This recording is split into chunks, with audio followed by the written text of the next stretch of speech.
Okay, thank you for being here. I'm SharonRolph.com, and I have another tool to help you think and reflect. And I think reflecting is a very good thing because we I think don't do nearly enough of that. So like and subscribe if you like my work and find it useful. I like to help people grow, and personal development has always been a big event for me, a big priority, I guess, both mine and yours. So um, I'm here on purpose with a passion, I guess you could call. And I think when we reflect and think, we might also become innovative. So I love to help you reconnect with your inner spark or your soul. I help you define your soul. What's on the inside? And at Boeing, we had a term called, um, well, intrinsic motivation, the spark, oh, the term original manufacture equipment. When the first thing out of the built brand new planes, well, even your car, did it come with the delivery of your car? Did it come with the delivery of you? I think it did, unless you've been uh, traumatized or there are a few experiences that might um, shake you up a little bit. But uh, I my first questions in this reflection has a lot to do with um, how well do you currently know yourself? Things that are non-judgmental or non-critical, but I want to help you kind of, oh yeah, that was me. I forgot I like to do that. So take this first half of this questionnaire is called Boomer Blues Assessment. And just kind of practice remembering what life has been for you. And this might help us in answering the second half of the question. So our goal here is to start asking about where you currently are and to reflect on your emotional, social, and mental health. That's just a starting place. We often don't realize how they affect our days now and can cause us isolation or dissatisfaction and who talks about it actually. But it may matter to your spirit and your heart, maybe even your gut. All right, so I my questions start with I'm assuming that you're watching this because you're in retirement or in a retirement journey, either approaching retirement. Sometimes people start their planning 3 to 5 years before they retire. I kind of did. And what's cooking in your back burner, as I call it? Pondering. So, where are you in your retirement journey on a scale of 1 to 10, and 10 being high? Um, put a stake in the ground and say, I'm a 5 or 6 or 8. And today, what's your greatest challenge now? Oftentimes, as we're getting older, our health may be a challenge, or maybe we've lost your best friend or your spouse. And that grieving process is a big challenge. Um, it may take some healing.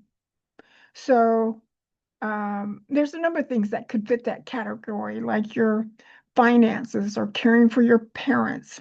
So I'm just giving you some ideas.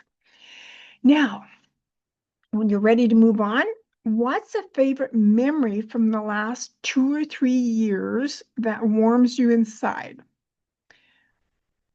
This might be a vacation, a trip, or reconnecting with someone that mattered to you, or um, something that you've accomplished. What's a favorite memory from the last 2 or 3 years that warms you inside?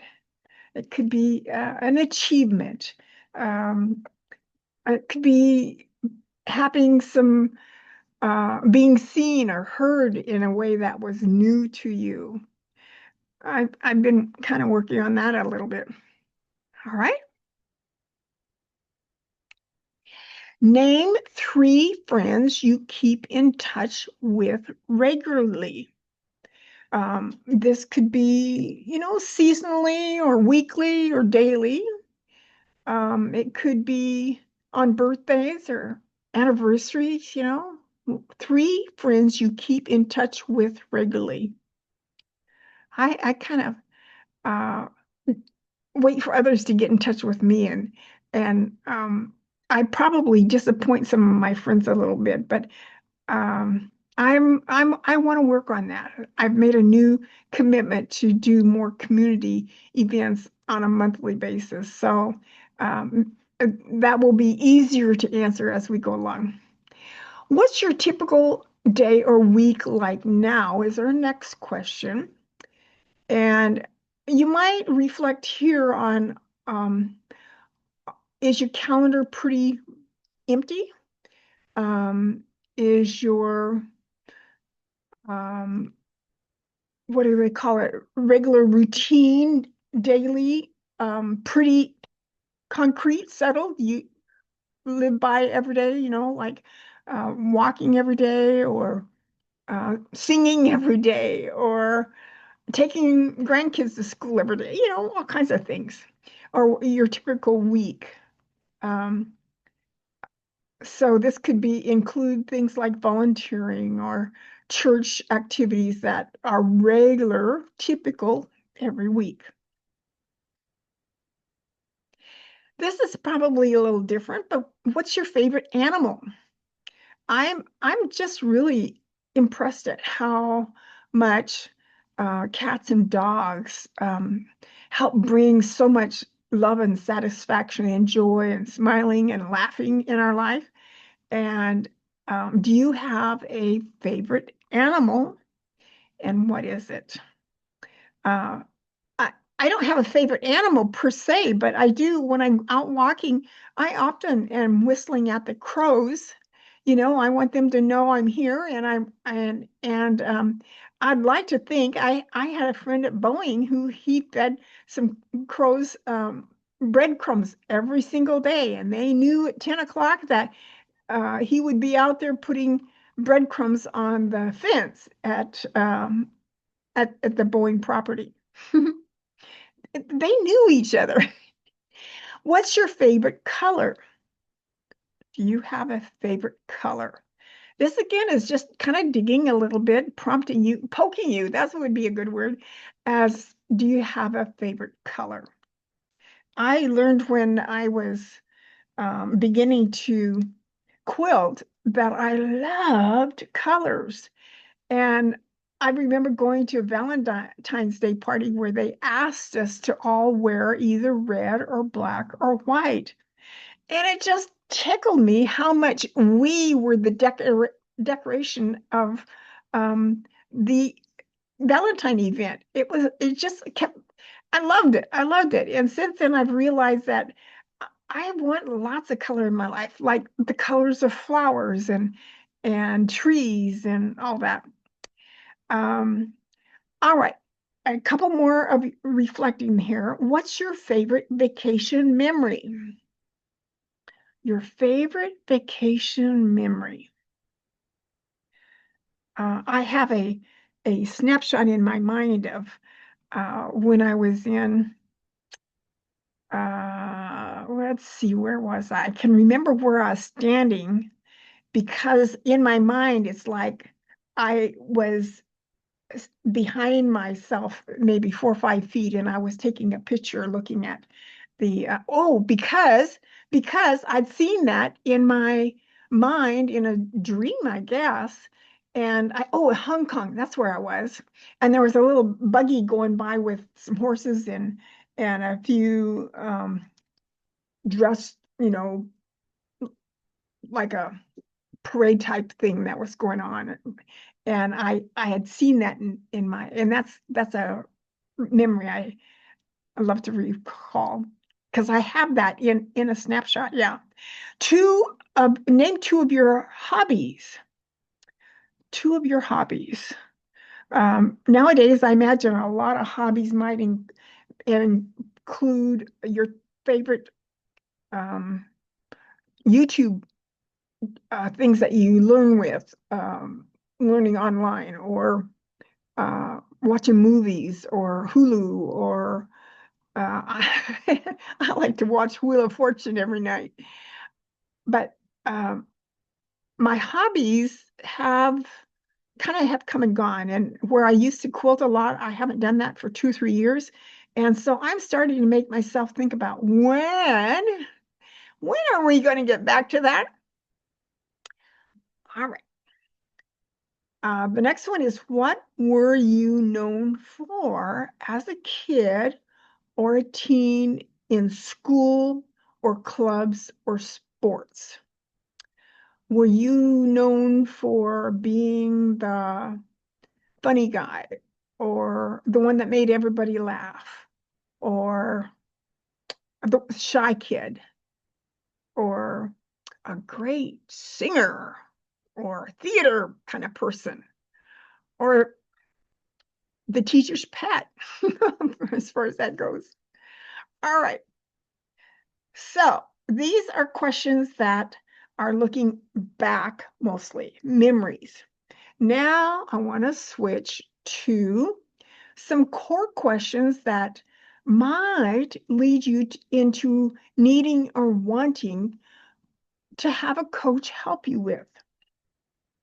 And on a scale of 1 to 10, with 10 being high, we'd already asked, how's retirement going for you? Or I guess the first question had more to do with anticipating retirement. But if you're in retirement, do you count it a 10 or do you count it a 2? Being honest with yourself is pretty important here. Then I want to also know, where are you emotionally? Now, the first question here may give us some sense of emotions, but maybe not. So I wanted to be specific about emotionally. Um, and emotions often kind of have to do with anticipating something like tomorrow or next week or next year. So let's think about it that way. Um, how would you rate retirement, or what would it look like if it was a 10? What would your retirement look like if it was a 10? That's kind of digging out some of those unfinished contributions that may be lying way back in your mind that you may have forgotten. And you'd like to be curious about whether that could still be something that could happen uh, with your unfinished contribution. And now this next question gets a little bit like to the target. How would you know if you got there? If you um, if you had could answer the last question with a 10, how would you know if you got there? I would imagine that would be something like um, the the satisfaction or the contentment or the um, pleasure with yourself. Being able to hug yourself. I did it. I did it. I accomplished it. I surprised myself. How would you know if you got there? Can you describe that for me, please? Okay, what's working for you?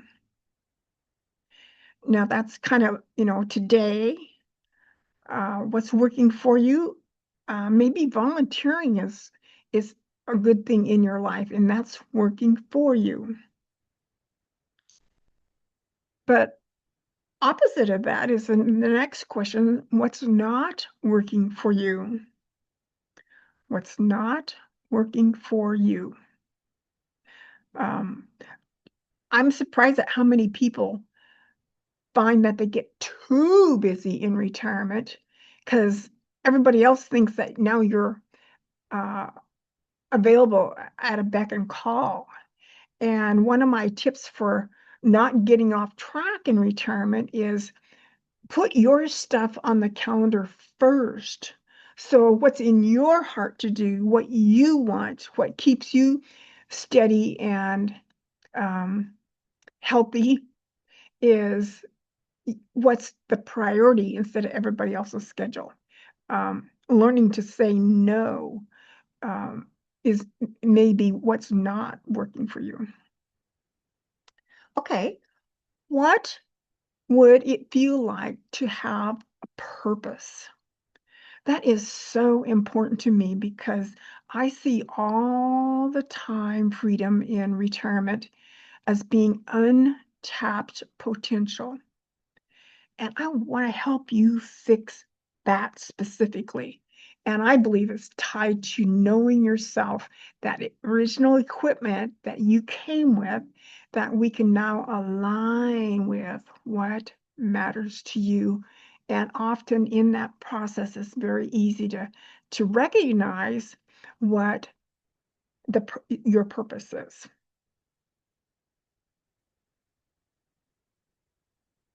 Okay, our next question is a little bit related to that. What would it feel like to have a full social calendar?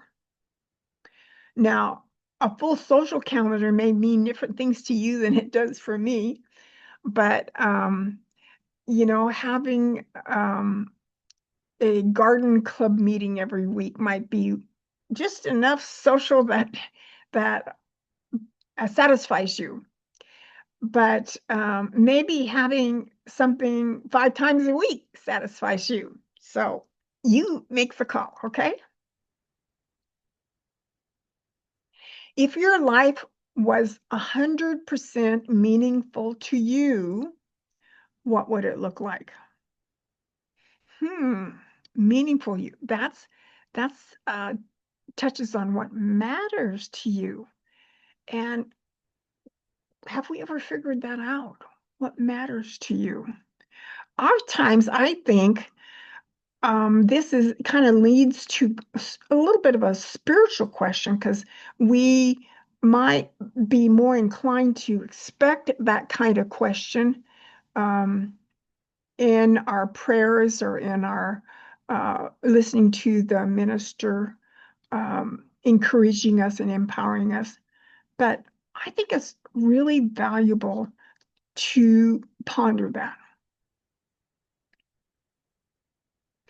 Okay, here's a question that comes up. I one of the guys on my podcast was a guy in Canada, way up north in Canada, and he goes around asking people if you were given a magic wand to create heaven on earth, what's heaven on earth to you?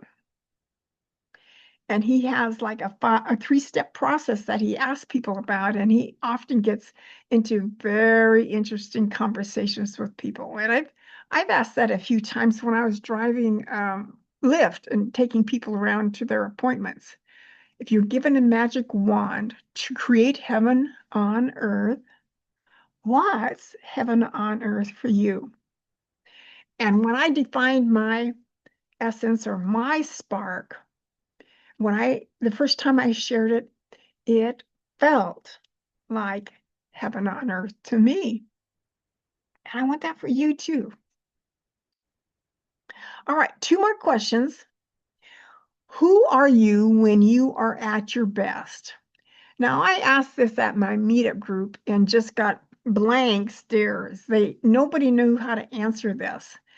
But maybe as we've gone through this reflection time, it started kind of poking your spirit a little bit. It's like, oh yeah, I was pretty good at and remembering. Um, I'd like to see if you could answer that for yourself now, because by the time we were to define your spark or essence or soul, you might have a really good answer for that. And the last question is, what would it take to let yourself be happier? And this question comes from um, John Izel's book, Five Secrets You Must Discover Before You Die. And one of those top five was, I didn't let myself be happier. Let's work on that. Let's you and me work on that. I'd love to. All right. I wanted to let you know that I do have a book, Fresh Courage in Retirement. These are all kinds of stories I got from the podcast that I ran. And Fresh Courage in Retirement, Finding Purpose, Essence, and Fulfillment. And here's my love of color, my love of sewing, and my love of collecting words of wisdom. Explore the possibilities. So, you might like to order that on Amazon, and the link will be in the comments here.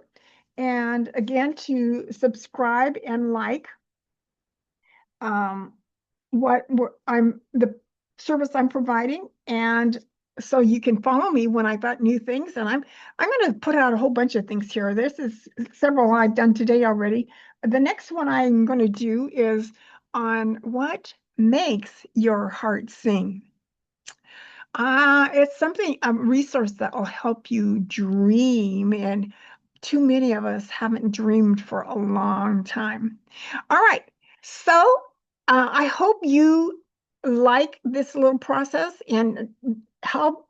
I mean, you spread the news with sharing it with your friends and clubs and uh, relatives, family. I'd love to help more people. And I think this process actually helped move so many of us to actually help heal the world. Thanks for being here.